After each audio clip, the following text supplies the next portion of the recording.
Hello बच्चों, आज मैं बात कर रहा हूँ chapter number 6 work energy and power की। तो शुरुआत करते हैं क्वेश्चन नंबर फर्स्ट से। क्वेश्चन नंबर फर्स्ट क्या है पहले समझेंगे। A particles moves so that its position vectors is given by r vector is equal to cos omega t x i cap plus sine omega t y cap where omega is a constant full stop which of the following is true। कह रहा है कि कौन इसके about सही है। आपको लिखा हुआ है are vector is equal to A cos omega T और एक्स कैप और प्लस ए साइन ओमेगा टी और यहाँ पे लिखेंगे क्या वाई कैप। क्लियर है। यहाँ पर क्या हो गया r vector is equal to A cos omega t x cap और प्लस ए sine omega t y cap. इस तरह से आपको दिया हुआ है वेक्टर। ओके, अब यहाँ पे इसको अगर हम ड्रॉ करें आर वेक्टर को तो आप इस तरह से ड्रॉ कर सकते हैं। अगर आर वेक्टर की ड्रॉ करने की बात आई तो ये हो गया आपको वाई, सही है, और ये हो गया आपको एक्स, ये भी सही है। ओके, तो इधर कौन होगा ऐसे ऐसे, ये आर वेक्टर हो गया और ये आर वेक्टर है तो ये हो गया कितना ओमेगा टी, ये ओमेगा टी। तो इधर इसका एक कंपोनेंट आएगा जो आर वेक्टर है उसकी रेडियस कितनी हो गई ए हो गई ए, तो इसकी कंपोनेंट आएगी इधर क्या ए कॉस ओमेगा टी और इधर डायरेक्शन है तो एक्स कैप, मतलब कि एक्स कैप का मतलब हो गया आई कैप और वाई कैप का मतलब हो गया बच्चों यहाँ पे जे कैप। ठीक है, इधर कितना हो गया, इधर ये आर वेक्टर है, आर वेक्टर, तो ये हो गया आपको ए साइन ओमेगा टी और वाई कैप और ये है y cap, a sine omega t y cap और a cos omega t x cap. तो आप इसको ऐसे लिख सकते हैं, मतलब कि आप ऐसे सर्कुलर पाथ में चल रही है पार्टिकल्स, ये हो गया एक्स और ई हो गया आपको वाई, तो ई हो गया आपको आर वेक्टर, इसको आर वेक्टर कहेंगे। तो इसमें कोई कोई पार्टिकल अगर चलती है तो वो कैसा चलेगी, ये हो गई इसकी क्या वेलोसिटी है ना, इधर हो जाएगी वेलोसिटी, इधर हो जाएगी क्या एक्सेलरेशन, एक्सेलरेशन नहीं है ए वेक्टर है तो एक्सेलरेशन है, ये आर वेक्टर है। तो एक तो कंडीशन यहाँ पर तय है कि जो आर जो वेक्टर होगा वो हमेशा वेलोसिटी वेक्टर पर क्या होगा परपेंडिकुलर होगा ऑलवेज। ये कंडीशन एकदम श्योर है कि ऑलवेज ये परपेंडिकुलर होगा। जो आर वेक्टर है ना बच्चों, वो क्या है परपेंडिकुलर है वी वेक्टर पर, क्योंकि वी ऐसे से चलेगी ऐसे से, हर पॉइंट पर आर कहाँ रहेगा, यही ना आर है, ये आर वेक्टर। यहाँ भी वेलोसिटी क्या होगा ऐसे होगी, अगर यहाँ भी कहें तो आर ये वेक्टर होगा और वेलोसिटी क्या होगा ऐसे होगा। समझ में आया। तो ई हो गया 90, ये 90 डिग्री हो गया, इस तरह से हो गया, मतलब कि आर वेक्टर पर जो वी वेक्टर हो क्या है परपेंडिकुलर है। ये समझ में आया नहीं, है ना। तो यही क्वेश्चन होगा, सॉल्यूशन है इसका। तो ऑप्शन ए में है velocity is perpendicular to R and acceleration is directed towards the origin. कह रहा है कि एक्सेलरेशन जो होगा इसका ओरिजिन की तरफ होगा, ये कह रहा है। Velocity is perpendicular to the R and acceleration directed away from the origin, B कह रहा है। Velocity and acceleration both are perpendicular, velocity and acceleration both are parallel. The velocity is perpendicular to R vector, सबसे अच्छा है option A, and acceleration is directed towards the origin. इसमें acceleration क्या होगा origin की तरफ डायरेक्टेड होगा, तो इसका ऑप्शन हो गया क्या ए। क्लियर है। अब यहां देखिए दूसरा कह रहा है कि A vector A cos omega T I cap plus sine omega T J cap and B vector cos omega T by 2 I cap plus sine omega T divided by 2 J cap are function of time the value of T at which they are orthogonal to each other. Two vectors अगर मान लें, यहाँ पर पहले तो A vector is equal to लिखा हुआ है और यहाँ पर आपको बी वेक्टर इक्वल टू लिखा हुआ है, दोनों लिखा हुआ है। Okay, A cos omega T I cap, A cos omega T I cap plus B sine, B है कि ए है? नहीं, यहाँ पर ए नहीं है, बस खाली कॉस ओमेगा टी है और यहाँ पर क्या है? साइन ओमेगा टी है, ओमेगा टी जे कैप ऐसे है। और फिर आगे है कि cos omega T by two, cos omega T by two I cap plus sine omega T by two और क्या है? जे कैप। ए वेक्टर आपको दिया हुआ है और बी वेक्टर दिया हुआ है और सवाल कह रहा है कि both are orthogonal, both are orthogonal, orthogonal. तो ऑर्थोगोनल का मतलब होता है a vector perpendicular b vector, simple है।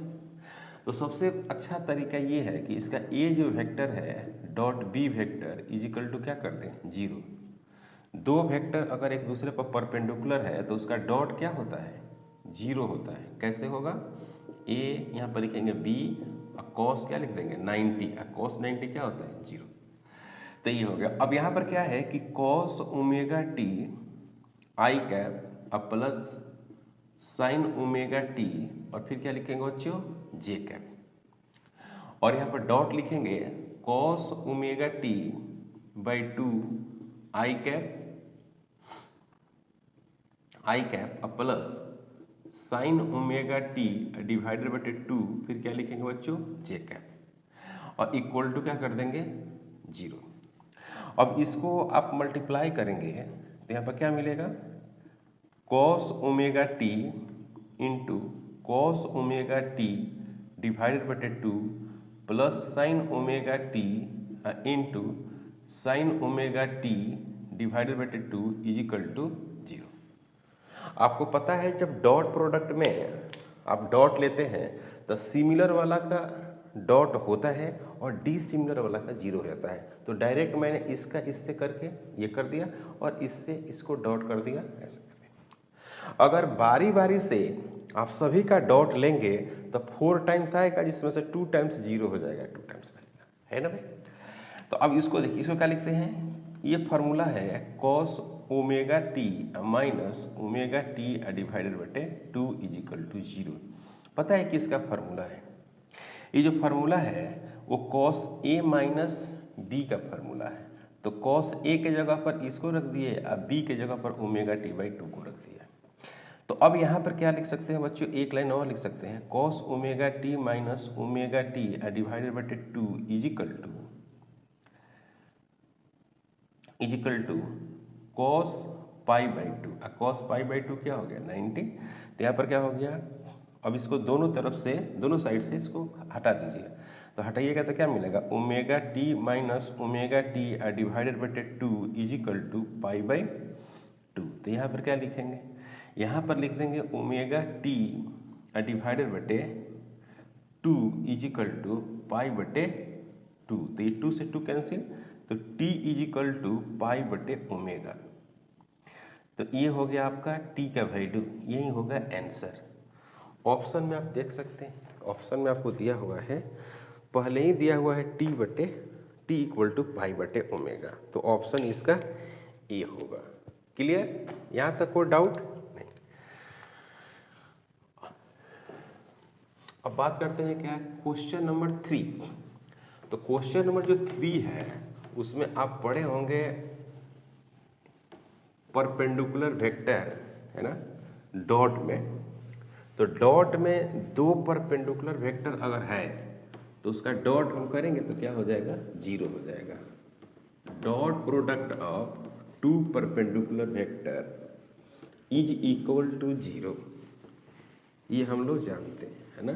Dot product of 2 perpendicular vector is equal to 0। Clear? तो तीसरा क्वेश्चन जो है कुछ इसी तरह का है, question number 3। If vectors 2i plus 3j plus 8k is perpendicular to the vector 4j minus 4i plus alpha k cap then the value of alpha.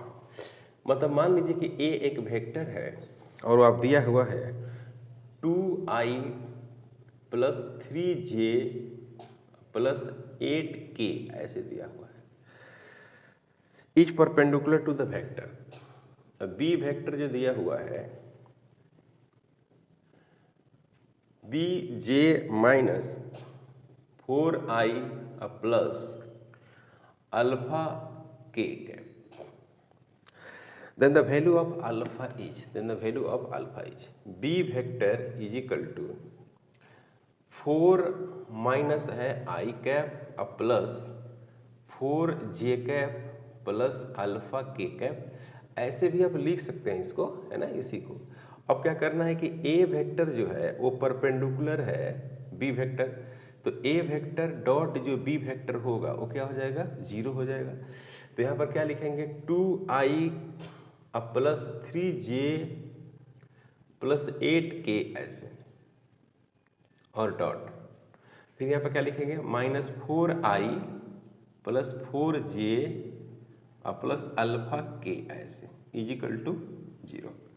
अब इसको इसमें मल्टीप्लाई करेंगे तो माइनस 8 होगा, और इसको मल्टीप्लाई करेंगे तो 12 होगा, अब प्लस 8 होगा, 8 अल्फा होगा इजिकल टू 0। तो यहाँ पर क्या हो जाएगा, यहाँ पर प्लस 4 हो जाएगा, प्लस 4 और प्लस 8 अल्फा इजिकल टू 0। तो अल्फा इजिकल टू माइनस 1 बटे कितना हो जाएगा, 2 हो जाएगा, और ये हो गया आंसर। यानी alpha is equal to minus 4 divided बटे 8। तो इसी को हम लोग आंसर बोलेंगे। मतलब कि क्वेश्चन नंबर 3 का जो आंसर है वो अल्फा का वैल्यूज -1/2 है, इसमें कोई डाउट नहीं। नेक्स्ट क्वेश्चन है the sum of two forces is perpendicular to their difference in that cases the force. देखिए कह रहा है कि सम ऑफ द फोर्स है, मतलब कि कह रहा है ना कि दो फोर्स होगा उसका सम और उस फोर्स का डिफरेंस दोनों एक दूसरे पर परपेंडिकुलर में होगा। तो लेट F1 एंड F2 हम मान लेते हैं दो फोर्स है, F1 and F2 are two forces. हम मान लेते हैं कि दो फोर्सेस है। Let F1 and F2 are two forces. तो आप अकॉर्डिंग टू क्वेश्चन सम जो होगा F1 होगा और F2 होगा, F1 एंड F2 और F1 minus F2 are perpendicular to each other, are perpendicular. ये कह रहा है क्वेश्चन में, कह रहा है कि ये दोनों परपेंडिकुलर है। मतलब F1 वेक्टर, सब वेक्टर है, वेक्टर का क्वेश्चन ही है। तो F1 plus F2 bracket perpendicular F1 minus F2 ऐसा है। अब क्या है बच्चों कि इसको अगर हम बात करें इसको तो ऐसे लिख सकते हैं F1 plus F2 dot F1 minus F2 dot is equal to 0। कोई डाउट? अब यहां पर इससे मल्टीप्लाई करेंगे तो सिमिलर वेक्टर का डॉट क्या होता था पता है, स्क्वायर होता था। तो इसका इसके साथ किए, अब इसके साथ करते हैं तो F1 vector dot F2 vector, ठीक है, प्लस इसका इसके साथ करते हैं F2 vector dot F1 vector plus, अब इसका इसके साथ करते हैं तो माइनस हो जाएगा, माइनस F2 का square is equal to 0। Clear? तो अब ये जो है, ये जो फोर्स है दोनों, वो दोनों एक दूसरे पर परपेंडिकुलर है। मतलब कि ये जो हो जाएगा F1 का स्क्वायर माइनस, यहाँ पर क्या लिखेंगे F1 F2 cos 90 plus F2 F1 cos 90 minus F2 का स्क्वायर इज इक्वल टू 0। तो F1 का स्क्वायर 0 0, F2 का स्क्वायर इज इक्वल टू 0, यानी F1 का स्क्वायर माइनस F2 का स्क्वायर इज इक्वल टू 0। तो यहाँ पे हो जाएगा क्या बच्चों, F1 minus F2 is equal to 0। इसका मतलब क्या हुआ कि F1 F2 बराबर हो जाएगा, है कि नहीं, है ना। F1 का स्क्वायर ऐसे लिख सकते हैं, ऐसे भी लिख सकते हैं। अब दोनों के स्क्वायर रूट हटाएंगे तो F1 बराबर F2 होगा। यानी कहने का मतलब है ना कि F1 और F2 दोनों का मैग्नीट्यूड सेम होगा। और ऐसा भी आप पढ़ चुके हैं, ऐसे बताते थे कि दो वेक्टर का सम है ना, सम परपेंडिकुलर है, तो इस तरह का रिलेशन हम लोग करते थे। अब इसका ऑप्शन में आप देखेंगे तो क्या लिखा हुआ, देखिए ऑप्शन में are equal to each other, बिल्कुल दोनों वेक्टर जो है वो इक्वल है, are equal to each other in magnitude, are not equal to each other in magnitude, can not be predicted. तो आर इक्वल इन मैग्नीट्यूड मतलब कि दोनों जो वेक्टर है ना एक दूसरे परपेंडिकुलर है, तो are equal to each other है। क्या है, दोनों वेक्टर एक दूसरे पर क्या है, मतलब कि इक्वल है, ऐसा कर सकते हैं। तो हमने 4 नंबर क्वेश्चन को सोल्व किया कि दो वेक्टर है, दो वेक्टर का सम और डिफरेंस, सम और डिफरेंस दोनों एक दूसरे पर परपेंडिकुलर है। तो सोल्व करने के बाद क्या आएंगे, दोनों वेक्टर इक्वल होंगे, इक्वल इन मैग्नीट्यूड। क्लियर है बात। अब बात करते हैं क्या, क्वेश्चन नंबर 5। क्वेश्चन जो है वर्क एनर्जी पावर का है। तो वर्क एनर्जी पावर का जो क्वेश्चन होता है उसमें कंसेप्ट रहता है थोड़ा सा, इसमें वेक्टर है, थोड़ा सा डॉट प्रोडक्ट पढ़ना रहता है। आप पढ़े होंगे एनसीईआरटी किताब, तो आप देखे होंगे कि उसमें शुरू में वेक्टर का कंसेप्ट दिया हुआ है, तो उसी आधारित क्वेश्चन है, एनसीईआरटी बेस्ड कंसेप्ट है। तो क्वेश्चन है आपको 5, the position vector of particle is r बराबर a cos omega T I cap plus A sine omega T J cap, the velocity of particle is. कह रहा है कि जो पार्टिकल का जो वेलोसिटी होगी वो क्या होगी। इस तरह से कोई पार्टिकल है जो सर्कुलर पाथ में मूव कर रही है, ये वाई है और ये एक्स है, और इस तरह से घूम रही है, इस तरह से, तो ये एक्स हो गया। Okay, the velocity of the particle is, तो यहाँ पर इस तरह से है, तो ये हो गया वेलोसिटी, तो ये हो गया आर वेक्टर। तो आर जो वेक्टर है वो लिखा हुआ है क्या, a cos omega T I cap plus A sine omega T और जे कैप। अब इसमें लिखा हुआ है कि वेलोसिटी ऑफ पार्टिकल में लिखा हुआ है कि ए में है डायरेक्टेड टुवर्ड्स द ओरिजिन, कभी भी ओरिजिन के डायरेक्टेड नहीं आएगा, कभी इसके तरफ नहीं आएगा। ओके, ये 90 डिग्री रहेगा हमेशा। Directed away from the origin, parallel to the position vector, नहीं perpendicular to the position vector. Always जो है ना, ऑलवेज, ये बार बार मैं लिख रहा हूं, ऑलवेज जो आर वेक्टर होंगे वो परपेंडिकुलर होंगे वी वेक्टर के। तो ऑप्शन वाला डी सही है, थ्योरेटिकल था।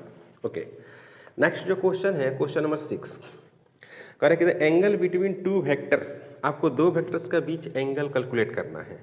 तो ए बराबर दिया हुआ है 3i plus 4j plus 5k, और बी वेक्टर बराबर दिया हुआ है बच्चों 3i plus 4j minus 5k। Okay, तो आप लिखते हैं, फॉर्मूला याद है, cos theta is equal to A vector dot B vector divided बटे ए का मैग्नीट्यूड और क्या है, बी का मैग्नीट्यूड, ऐसे लिखते हैं। तो ए डॉट बी करेंगे तो क्या होगा, 3 इंटू 3 9 हो जाएगा, और 4 इंटू 4 16 हो जाएगा, और 5 इंटू 5 25 हो जाएगा, नीचे में अगर देखा जाए तो इसका जो मैग्नीट्यूड आप लीजिएगा तो यहाँ पर हो जाएगा 9 + 16 अब +25, यहाँ पर क्या हो जाएगा 9 + 16 + 25। तो यहाँ पे आएगा वो वैल्यूज क्या मिलेगी आपको, cos थीटा = 0 और डिवाइडेड बटे ये हो जाएगा आपको 50, तो ये हो जाएगा 50 और फिर यहाँ पर हो जाएगा 50, तो ये हो जाएगा आपको 0। तो cos थीटा = हो गया 0, तो आप क्या लिखेंगे, 0, तो आप लिखेंगे cos थीटा = cos 90, और ये क्या हो गया बच्चों, थीटा = 90 डिग्री। मतलब कि यहाँ पर ए जो वेक्टर है वो बी वेक्टर पर परपेंडिकुलर है। तो ए वेक्टर क्या आ गया, बी वेक्टर पर परपेंडिकुलर आ गया। पहली बात ए वेक्टर परपेंडिकुलर 90 डिग्री, मतलब कि थीटा बराबर 90 डिग्री हो गया answer. Next question, question number 7। Consider a drop of rain water having the mass 1 gram falling from a height 1 kilometer, full stop. It hits the ground with the speed of 50 meter per second. Take G = constant with value 10 meter per second square. Work done by the option first में निकालना है gravitational force और resistive force of the air. आपको work निकालना है, मतलब कि यहाँ पर मास जो दिया हुआ है रेनड्रॉप्स का मास वो 1 ग्राम है, तो इसको आप लिख सकते हैं 1 × 10⁻³ kg। और कितने हाइट से गिराया जा रहा है, हाइट जो है वो है आपको 1 किलोमीटर, मतलब है 1000 मीटर, मतलब 10⁻³ मीटर।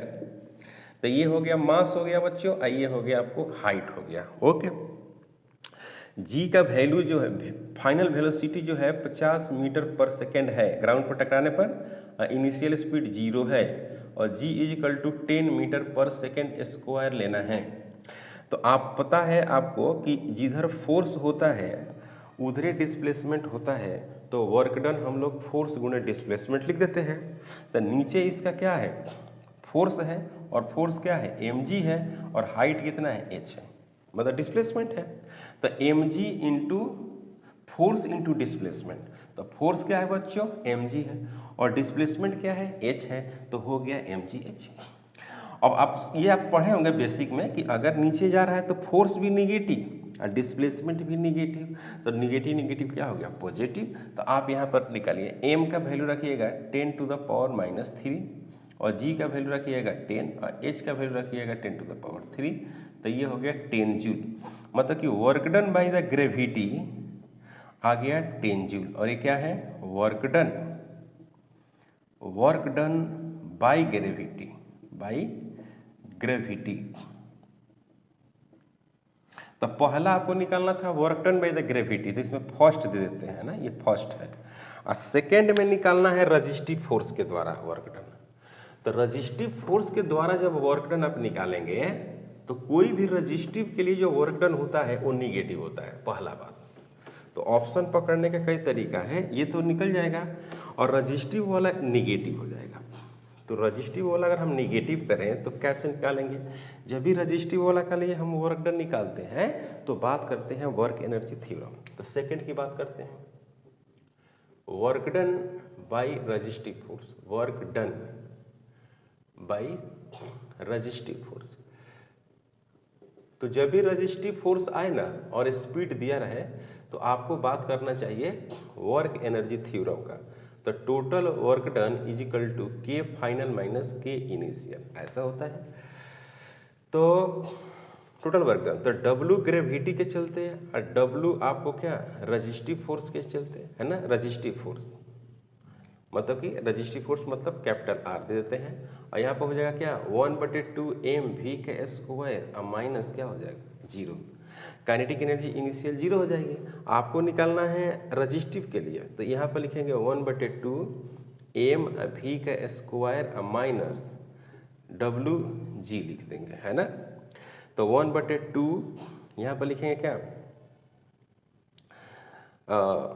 मास कितना है 10⁻³ है, स्पीड कितना है 50 × 50 है, और माइनस यहाँ पर कितना है 10 जूल आया था, ये 10 जूल आया था। ओके, तो अब इसको आप सोल्व करेंगे तो 1 2 ये हट जाएगा, यहाँ पर हो जाएगा 25 × 10⁻⁻1 डिवाइडेड बाई 2 माइनस हो गया 10।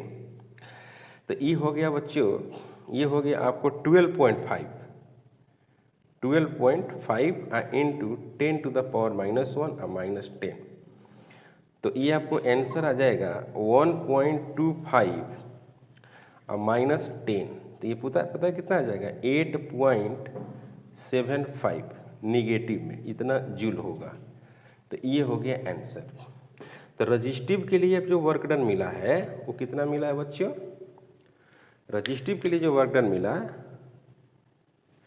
वो आपको मिला है -8.75। तो ऑप्शन देख लीजिए क्या है, ऑप्शन सी में देख रहे हैं 10 जूल और -8.75 जूल।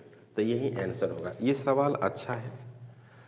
इससे भी अच्छा क्वेश्चन नंबर कौन है 8 है, इसको मिटा देते हैं। अब क्वेश्चन नंबर जो 8 है वो थोड़ा सा सर्कुलर मोशन को भी लेके चल रहा है, थोड़ा सा सर्कुलर मोशन। तो सर्कुलर मोशन में आप देखे होंगे कि एक सेंट्रीपिटल फोर्स होता होगा और एक क्या होता होगा टेंजेंशियल होता होगा, टेंजेंशियल। और टेंजेंशियल जो स्पीड होता है वो डिस्टेंस बटे टाइम होता है। आपने पढ़ा होगा कि जो टेंजेंशियल स्पीड होता है वो डिस्टेंस बटे टाइम होता है। उसी तरह से अगर एक्सेलरेशन की बात करेंगे टेंजेंशियल एक्सेलरेशन, तो उसमें आप लिखते होंगे स्पीड बटे टाइम, है ना। तो क्वेश्चन है 8, A particle of mass 10 gram moves along a circle of radius 6.4 centimeter with a constant tangential acceleration. उसका जो tangential acceleration है वो constant है। What is the magnitude of this acceleration if its kinetic energy of the particles becomes equal to 8 × 10⁻⁻4 joule by the end of the second revolution after the beginning of the motion? तो इसमें kinetic energy जो है, kinetic energy उसकी हम बात कर रहे हैं। तो m = दिया हुआ है 10 ग्राम, मतलब कि 10 × 10⁻³ kg ऐसा लिखा हुआ है m = और रेडियस जो दिया हुआ है r = वो है 6.4 सेंटीमीटर। तो 6.4 × 10⁻⁻² मीटर लिख देंगे बच्चों, ये हो गया r। अब कह रहे हैं इसमें आगे दिया हुआ है कि काइनेटिक एनर्जी जो है इसका, काइनेटिक एनर्जी है 1/2 m × v²। और ये आपको वैल्यूज जो दिया हुआ है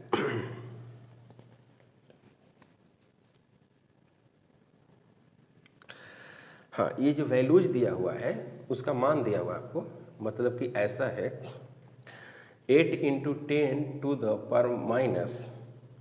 10⁻⁴ जूल दिया हुआ है। ठीक है, सेकेंड रिवोल्यूशन। तो अब इसमें कई तरीका से आप सवाल को सोल्व कर सकते हैं। अगर आप चाहें इसको तो कई तरीका सोल्व कर सकते हैं। एक तो तरीका ये है कि ये दिया हुआ है, मास दिया हुआ है और स्पीड निकाल लीजिए, है ना। अब फिर स्पीड जब आप निकाल लीजिएगा तो 2 रिवोल्यूशन, कितनी की बात कर रहा है 2 रिवोल्यूशन। 2 रिवोल्यूशन में डिस्टेंस कितना हो जाएगा, टी रिवोल्यूशन में जो डिस्टेंस होगा वो 2πr इंटू क्या हो जाएगा 2 ना हो जाएगा 2 रिवोल्यूशन का। तो ये हो गया 4πr हो गया। ओके, तो यहाँ से निकल गया, क्या निकल गया ये स्पीड, और यहाँ से निकल गया ये डिस्टेंस। तो क्या निकल जाएगा टाइम निकल जाएगा। टाइम निकल जाएगा तो फिर स्पीड में उसी टाइम से डिवाइड कर देंगे तो क्या निकलेगा एक्सेलरेशन निकल जाएगा। एक तो ये तरीका है। दूसरा तरीका ये है कि हम लोग क्या लिखते हैं वर्क डन लिखते हैं। Work done, total work done बराबर डेल्टा KE, सबसे आसान तरीका। तो वर्क डन में क्या लिखेंगे, एक तो लिखेंगे सेंट्रीपिटल फोर्स के चलते वर्क डन, चलिए, और दूसरा लिखेंगे टेंजेंशियल फोर्स के चलते वर्क डन, टेंजेंशियल फोर्स के वर्क डन। यहाँ पर लिखेंगे बच्चों K final minus K initial. तो इनिशियली स्टार्टिंग फ्रॉम रेस्ट, तो चेंज यहाँ काइनेटिक एनर्जी हो जाएगा। तो काइनेटिक एनर्जी कितना हो गया 1/2 m × v का स्क्वायर। इतना क्लियर हो गया। अब यहाँ पर देखिएगा सेंट्रीपिटल फोर्स के चलते वर्क डन क्या होगा 0 होगा। अगर कोई पार्टिकल ऐसे सर्कुलर पाथ में चलती है तो उसका एक फोर्स कहाँ होता है, इधर की तरफ होता है। चलिए एक फोर्स कहाँ होता है, इधर होता है। तो इधर चल रहे तो डिस्प्लेसमेंट यहाँ चल रही है ना, स्मॉल एलिमेंट्री पार्ट डिस्प्लेसमेंट। तो ये जो सेंट्रीपिटल फोर्स है वो डिस्प्लेसमेंट पर क्या है, परपेंडिकुलर है। डिस्प्लेसमेंट इसका इधर होगा एलोंग द टेंजेंट, हमेशा एलोंग द क्या होगा, टेंजेंट होगा डेल्टा आर। तो अब ये डेल्टा आर पर एफ सी क्या है, परपेंडिकुलर है। तो सेंट्रीपिटल के लिए चलते 0 हो जाएगा। और यहाँ पर जो होगा ये होगा F T into A T, देख रहे हैं F T into A T. आपको क्या निकालना है, आपको निकालना है A T, sorry F T is equal to क्या लिखेंगे, एस लिखेंगे, एस लिखेंगे और एस का बदले क्या लिखेंगे 4πr लिख देंगे। समझे बात को। तो आप यहाँ पर आपको लिखना होगा, यहाँ पर लिखना होगा F T into S is equal to 1/2 m × v का स्क्वायर। ओके, अब यहाँ पर क्या लिखेंगे, यहाँ पर m लिखेंगे और फिर क्या लिखेंगे ए टी लिखेंगे, s लिखेंगे और 1/2 लिखेंगे, m v का स्क्वायर लिखेंगे। m से m कैंसिल हो जाएगा तो आपको मिलेगा क्या, आपको निकालना है 80। तो 80 इज इक्वल टू 1/2 × v का स्क्वायर डिवाइडेड बटे कितना s। तो यहाँ पर हो जाएगा 80 इज इक्वल टू v का स्क्वायर डिवाइडेड बटे 2 × s। s के बदले क्या लिखेंगे, s के बदले लिखेंगे 4πr, 4π और r। तो 80 इज इक्वल टू v का स्क्वायर। तो आप ऐसा करें m को कैंसिल ना करें तो अच्छा रहेगा। क्यों, क्योंकि यहाँ पर काइनेटिक एनर्जी का वैल्यू ही दिया हुआ है। तो सबसे अच्छा है पुट कर देते हैं, यहाँ पर m है तो सबसे अच्छा यहाँ पर ये है कि आप काइनेटिक एनर्जी का वैल्यू ही पुट कर दीजिए तो सबसे अच्छा रहेगा। तो यहाँ पर हो गया m और काइनेटिक एनर्जी का वैल्यू दिया हुआ है। तो यहाँ पर लिखेंगे 80 is equal to, kinetic energy का वैल्यू है आपको 8 × 10⁻⁻4 और डिवाइडेड बटे ये पूरा लिख दिए और डिवाइडेड बटे क्या होगा 4π और r इंटू m। तो ये हो गया 80 इज इक्वल टू 8 × 10⁻⁻4 और डिवाइडेड बटे यहाँ पर लिखेंगे 4 × 3.14 इंटू 6.4 × 10⁻2 इंटू 10 × 10⁻3। सही है, देख लीजिए।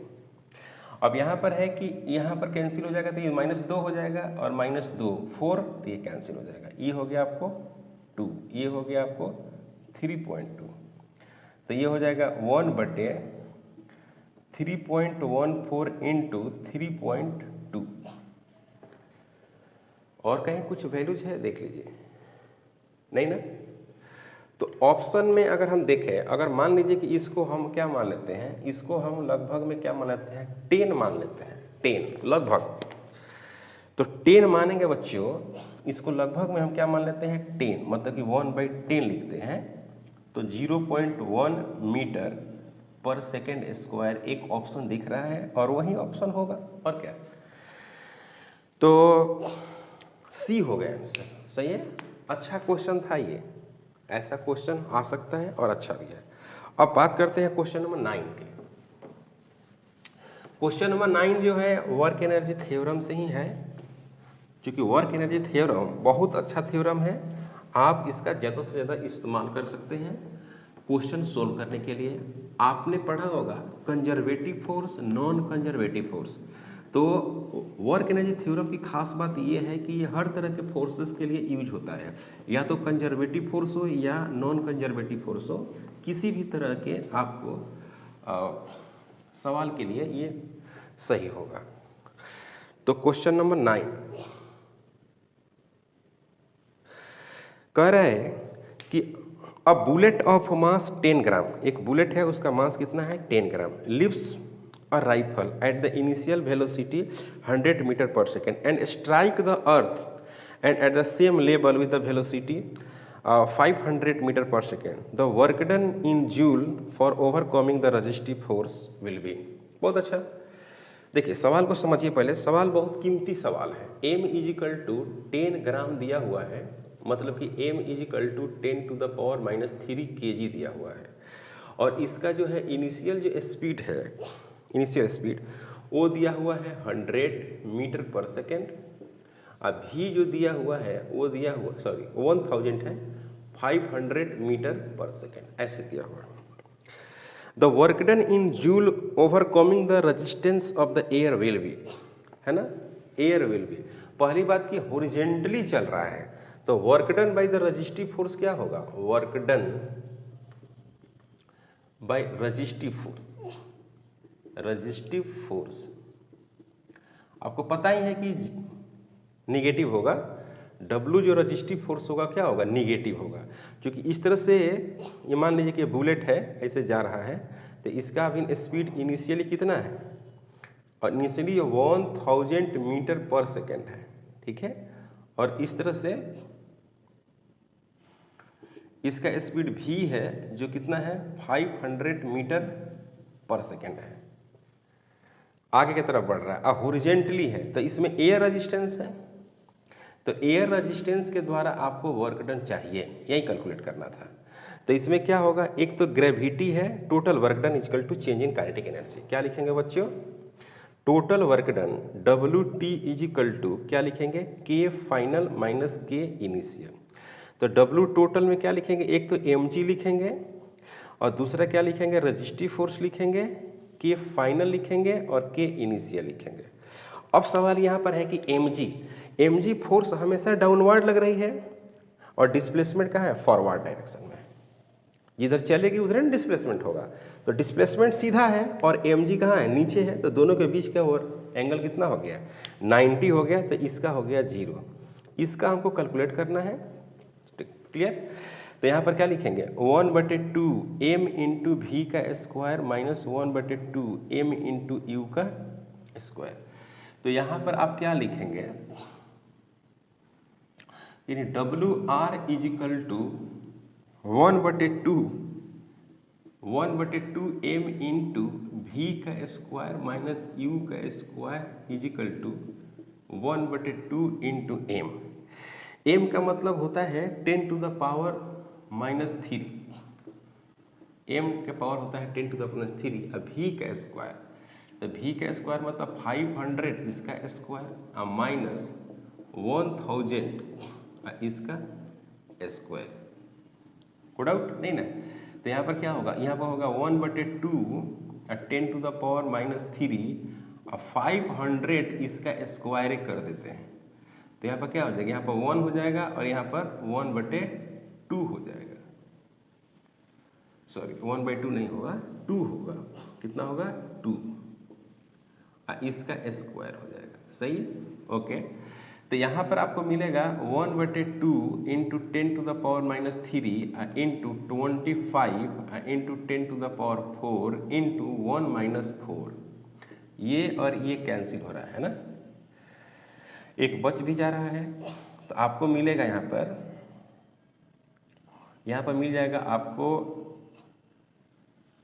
12.5, है ना, 12.5 हो गया, देख लीजिएगा 12.5 नेगेटिव इंटू 3 और फिर आप यहाँ 10 मिलेगा, तो यहाँ पर हो गया 5 और ये हो गया 36 37 माइनस इंटू 10, तो -375 जूल।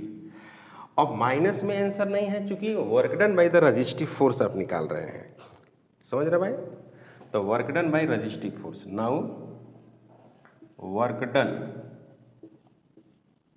बाय रेजिस्टिव, आप रेजिस्टिव वर्ड ही रख दिए, तो रेजिस्टिव का मतलब ही होता है निगेटिव, तो W जो R होगा वो कितना होगा 375 जूल, और ये हो गया आंसर। यहाँ तक कोई डाउट, यहाँ तक कोई डाउट नहीं। Question number 10, a particles moves from the point, इसमें क्या है कि फोर्स लगाने के वजह से एक कोई पार्टिकल है जो एक जगह से दूसरी जगह डिस्प्लेस होकर चली जाती है, clear. A particle displace from point A to B, मतलब एक जगह से दूसरे जगह पहुंच जा रही है, तो उसके द्वारा आपको वर्क डन निकालना है। तो सभी वैल्यू को दिया हुआ है। A particles moves from a point -2i + 5j to 4j + 3k when the force is equal to 4i + 3j Newton is applied, how much work has to be done by the force। तो सबसे पहली बात यहाँ पर ये है question number 10 में कि R1 जो वेक्टर है उसका वो है आपको -2i + 5j, क्लियर। और R2 जो वेक्टर है वो है आपको 4j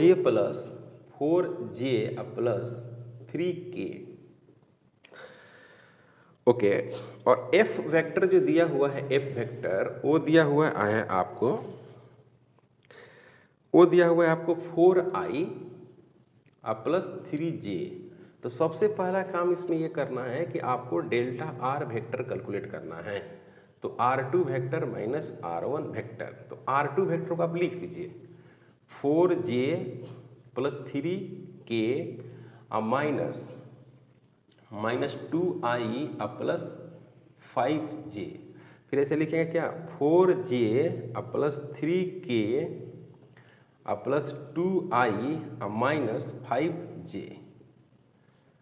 अब देखिए यहाँ पर i है और i के साथ और कोई नहीं है, तो रख दीजिए i। यहाँ पर देखिए 4j है और -5j है, तो -j होगा और प्लस क्या होगा 3k होगा। इतना घटाएंगे तो इसमें रिजल्ट आएगा। तो वर्क डन W = क्या होता है बच्चों, F वेक्टर और डॉट डेल्टा R होता है। तो F कितना है, F है आपको 4i + 3j, फिर क्या लिखेंगे डॉट 2i - j + 3k ऐसे। तो यहाँ पर करेंगे तो क्या होगा, इसके साथ डॉट लेंगे तो क्या मिलेगा, इसके साथ डॉट लेंगे तो 4 × 2 मिलेगा और -3 × 1 मिलेगा और प्लस 0 × 3 मिलेगा। तो ये हो गया 8 - 3, ये हो गया आपको 5 जूल, ये हो गया आंसर। तो वर्क डन = आ गया 5 जूल। तो क्वेश्चन नंबर 10 का आंसर क्या होगा 5।